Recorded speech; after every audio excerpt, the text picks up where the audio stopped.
monsters. They haunt our nightmares, lurk in the shadows, and prey on our deepest fears.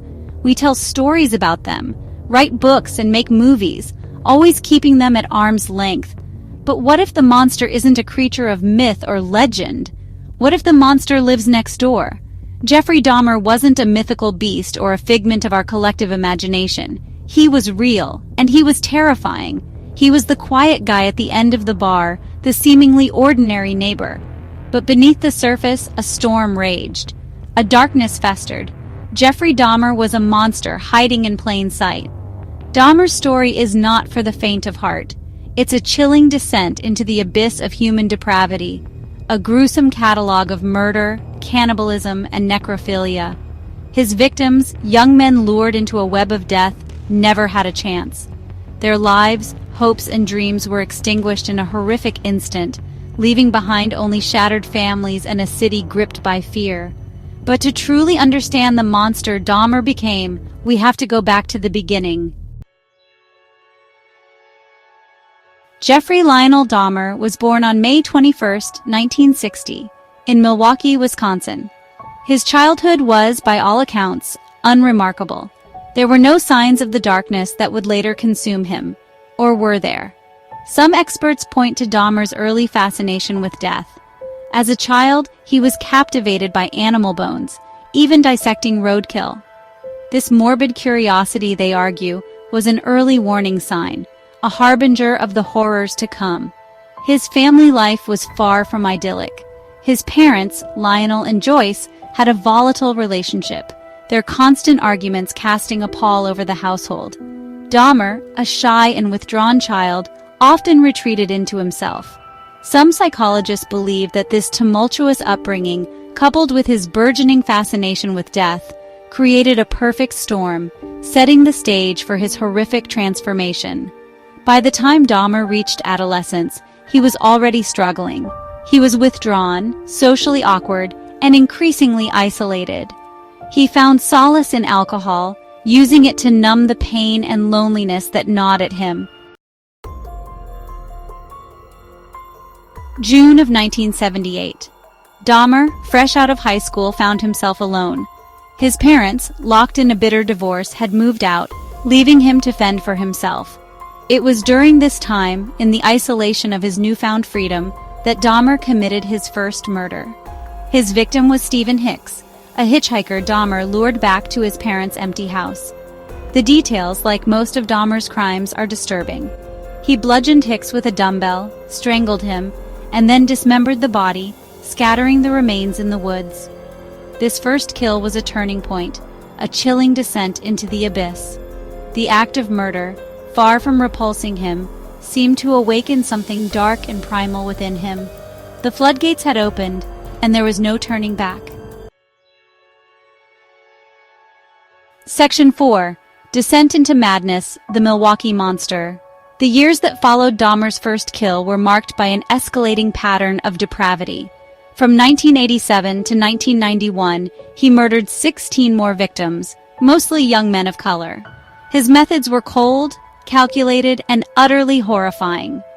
He would lure his victims back to his apartment, promising them money or sex. Once inside, he would drug them, torture them, and ultimately kill them. Dahmer was obsessed with control, with possessing his victims completely. He would often experiment on their bodies, attempting crude lobotomies in a twisted attempt to create sex zombies. He would photograph his victims in various stages of dismemberment, preserving the horror of his acts like sick trophies. He even engaged in cannibalism, consuming the flesh of some of his victims in a macabre ritual. Section 5. A trail of clues. The system fails. It's a chilling indictment of the system that a killer like Dahmer was able to operate for so long. There were missed opportunities, red flags ignored, and a string of near misses that could have stopped him. In 1988, Dahmer was arrested for drugging and sexually assaulting a 13-year-old Laotian boy. He was sentenced to a year in jail, but was released after serving only 10 months. In 1991, 2 Milwaukee police officers responded to a call about a naked, disoriented man wandering the streets. That man was Tracy Edwards, Dahmer's final intended victim. Edwards had managed to escape Dahmer's clutches and flag down the police. He told the officers about a weird dude who had drugged and threatened him. Incredibly, the officers, dismissing Edwards' claims, returned him to Dahmer's apartment. Had they listened, had they looked closer, they would have found Polaroids of Dahmer's victims strewn around the apartment. It was a catastrophic failure that cost lives. Section 6. Justice served, trial, conviction, and imprisonment. When police finally searched Dahmer's apartment, they uncovered a scene of unimaginable horror.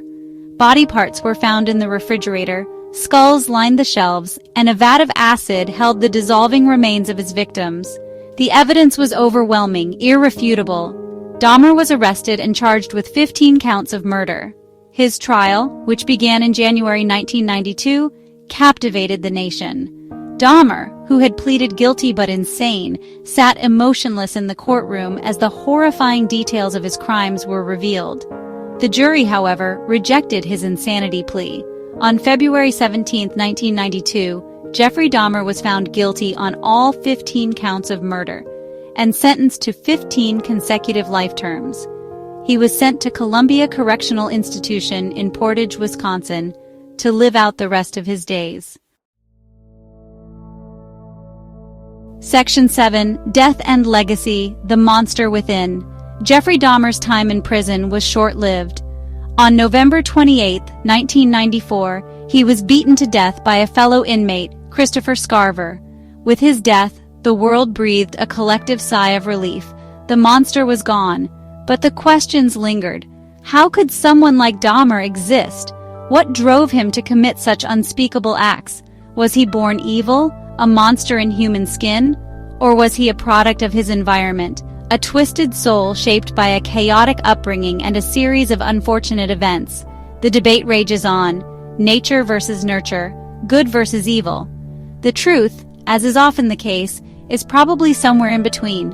But one thing is certain: Jeffrey Dahmer's reign of terror may be over, but the shadow he cast on humanity remains. He is a chilling reminder that monsters are real, and sometimes they walk among us. Thank you for watching Killer Connections. Make sure to like, share, and subscribe.